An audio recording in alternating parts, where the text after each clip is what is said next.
ناظرین، پیاس صرف حلق کو خشک نہیں کرتی بلکہ یہ انسان کے وقار کو بھی ختم کر دیتی ہے۔ کیا آپ نے کبھی سوچا ہے کہ پاکستان کے دور افتادہ علاقوں میں کسی بستی سے پانی کا ختم ہو جانا محض ایک جغرافیائی مسئلہ ہے، یا یہ اس بستی کے باقاعدہ خاتمے کا سرکاری پروانہ ہے؟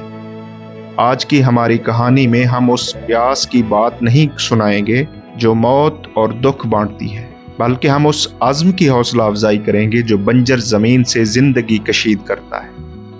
آئیے دیکھتے ہیں کہ جب ایک انسان تالے لگی سرکاری اسکیموں کی بجائے اپنی ہمت محنت پر بھروسہ کرتا ہے تو معجزے کیسے جنم لیتے ہیں۔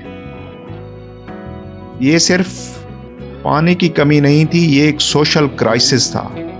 جب پانی ختم ہوتا ہے تو صرف پیاس نہیں لگتی بلکہ معیشت تباہ ہونا شروع ہو جاتی ہے، انٹرنل ڈسپلیسمنٹ شروع ہو جاتی ہے، تعلیم رک جاتی ہے اور لوگ ہجرت کرنا شروع ہو جاتے ہیں۔